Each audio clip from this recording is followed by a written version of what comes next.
भोसरी मतदारसंघ.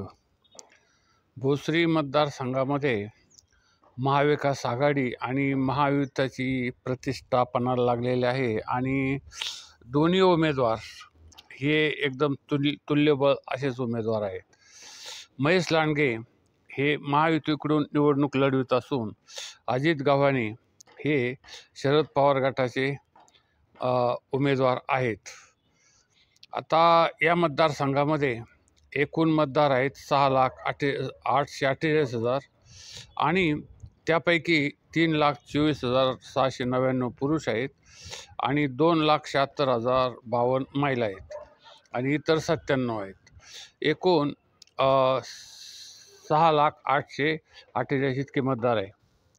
आता भोसरी हा जो विधानसभा मतदारसंघ आहे हा शिरूर मतदारसंघामध्ये येतो.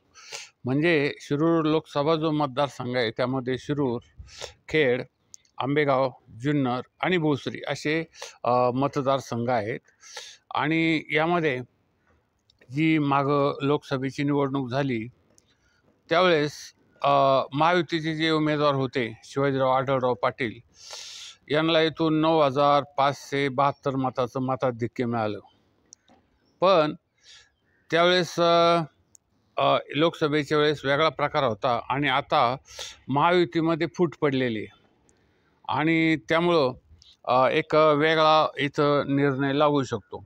त्यावेळी राष्ट्रवादीचे शहराध्यक्ष असलेले अजित गव्हाणे हे आता महाविकास आघाडीचे उमेदवार आहेत.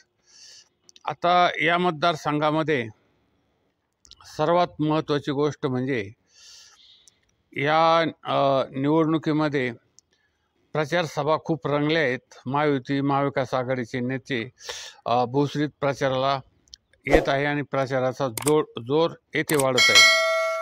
आता भोसरीचा एक निकाल जर बघायचा असला तर ह्या भोसरीतल्या ह्या निवडणुका ज्या असतात ते गावातील स्थानिक कोणाच्या पाठीशी उभे राहतात त्यावर फिरतात. आणि महेश लांडगे आणि अजित गव्हाणे हे दोघेही भोसरीचे स्थानिक उमेदवार असून दोघांचेही मतदारसंघामध्ये आपापले नातेवाईक पाहुणे वगैरे आहेतच.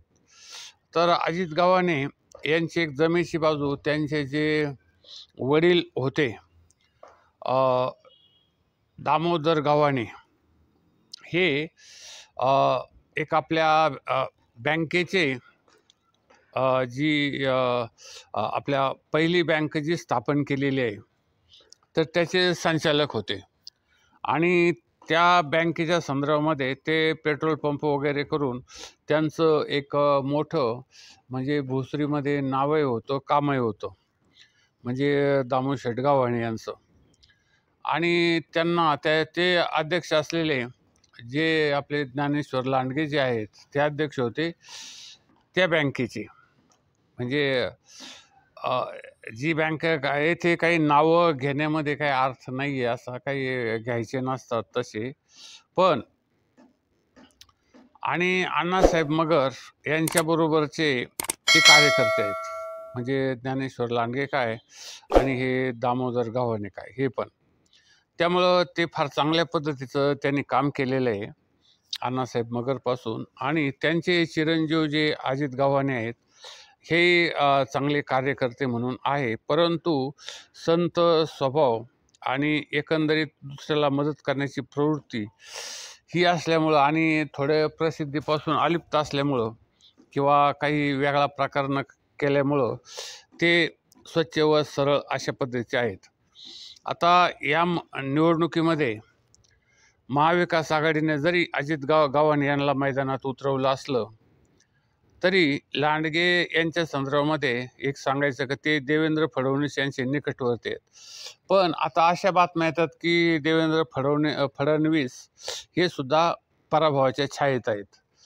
त्यामुळं आता नेमकं काय होतं हा एक महत्त्वाचा प्रश्न आहे. कारण ज्यांनी जेव्हा अजित पवारांना पक्षात घेतलं आणि त्यांनी किंवा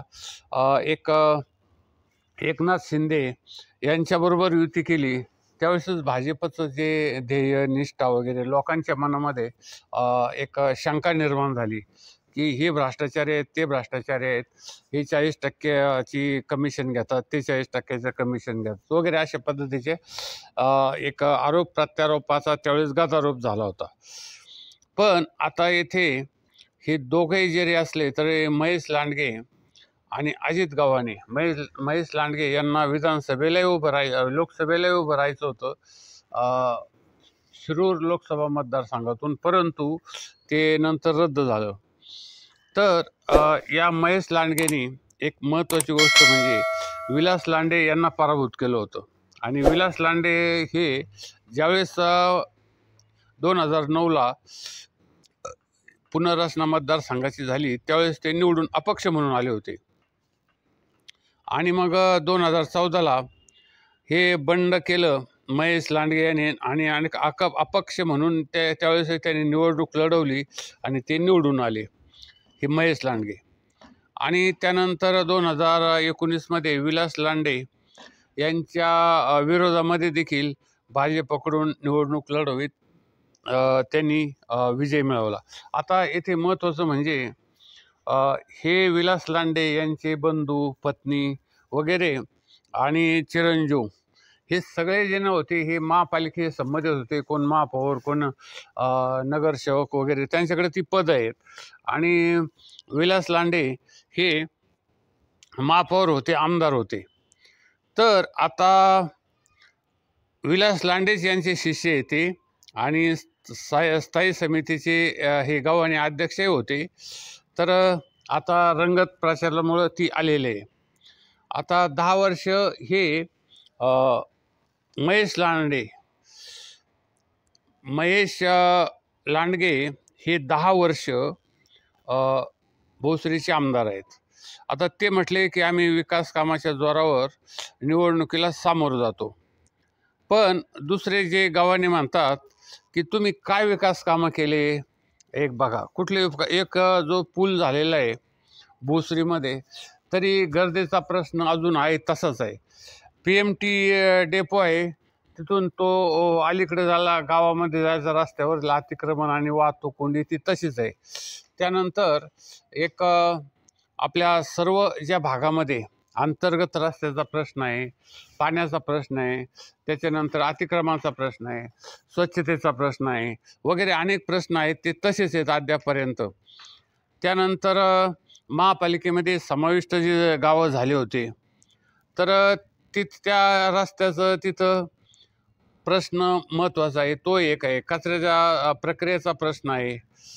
आणि संविधान भवन आणि जगात सर्वात मोठा संभाजी महाराजांचा पुतळा हे पण भाजपवाले सांगतात. पण एक हाऊसिंग सोसायट्यामध्ये सुरू असलेले टँकर, उद्योजकांना होणारा त्रास, वाहतूक कोंडीची समस्या आणि हे सोसायट्यांना दिवसाआड होणारा पाणी पुरवठा वगैरे ज्या गोष्टी आहेत, त्यामुळं या आमदारांनी काय काम केले हे परत त्यांच्यावर तशा पद्धतीचे आरोप करतात की तुम्ही 10 वर्षामध्ये येऊन काय करणार.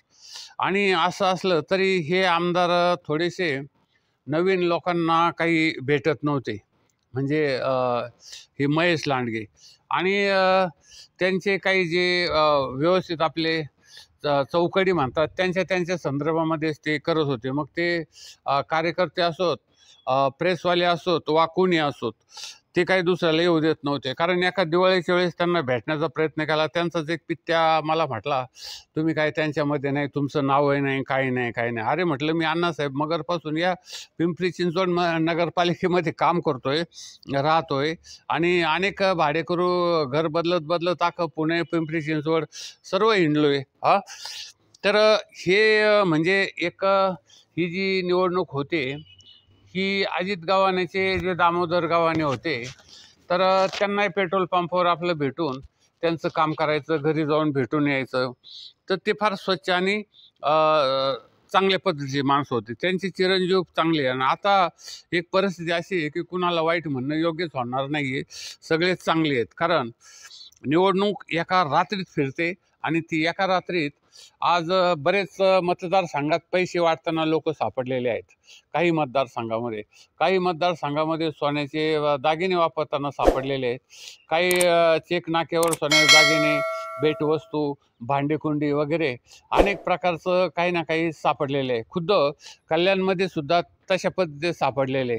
मुख्यमंत्र्याच्या मतदारसंघामध्ये सुद्धा कल्याण असो किंवा इतर कुठेही असो, मोठमोठ्या रकमा सापडलेल्या आहे. 5-5 कोटी, 10-10 कोटी, 25 कोटी. तर हे निकाल फिरणार, हे रात्रीच फिरणार आणि कशा पद्धतीचे वाटप करणार. काही कार्यकर्त्यांच्या घरामध्ये 20-20 लाखाच्या नोटा सापडल्या. त्याच्या खात्यावर 5 वर्षात 3,000चं उलाढाल नाही, तरी त्याच्या खात्यावर एवढ्या सापडल्या. याचा अर्थ असा होतो की या लोकांनी कार्यकर्त्यांना अगोदरच पैसे वाटून दिलेले असतात आणि हे तुम्ही या मतदारसंघात द्या, त्या मतदारसंघात घ्या, असं हे मंत्र जाणणारे जे निवडणुकीचे लोक आहेत ते आणि ज्यांनी व्यवस्थितपणे केलेले. तर नियमाप्रमाणे जगात सर्वात श्रीमंत असलेली नगरपालिका म्हणून, महानगरपालिका म्हणून जी एक अण्णासाहेब मगर आणि एकंदरीत दृष्टिकोनातून तेव्हापासून ज्यांनी स्थापन केली त्या महानगरपालिकेचं आज एक व्यवस्थितपणे काही झालेलं नाही आणि वेगळा प्रकार झालेला आहे त्यातच. म्हणजे 2 वेळेस त्यांचं रेकॉर्डच जळालेलं आहे आणि स्थायी समितीचे अध्यक्ष वगैरे, टक्केवारी वगैरे सगळ्या पद्धतीचं सगळं चाललेलं आहे. आणि म्हणून आता हे आमदार आपल्या भागाचा विकास कशा पद्धतीने करतात ते एक महत्त्वाचा भाग आहे, की आपलाच विकास करून घेतात हा एक महत्त्वाचा भाग आहे. तेव्हा यामध्ये अजित गावाने यांना चान्स दिसतोय असा एक भाग आहे, परंतु ऐन वेळेस काय घडू शकतं हे काय सांगता येणार नाही आहे. तर आमचं ATM न्यू वर्ल्ड चॅनल संपूर्ण महाराष्ट्रामध्ये अनेक लाखोच्या संख्येने लोक बघत असतात, महाराष्ट्रामध्ये संपूर्ण. आणि त्यानंतर आम्हाला लाईक, शेअर, सबस्क्राईब हे करतात. आम्ही निरपेक्षपणे जी माहिती आहे ती आपणापर्यंत पोचवतो, विश्लेषण करतो. तर आपण या चॅनलला, आमच्या ATM न्यू वर्ल्ड चॅनलला जास्तीत जास्त सबस्क्राईब करा, शेअर करा, लाईक करा आणि सबस्क्राईब करा.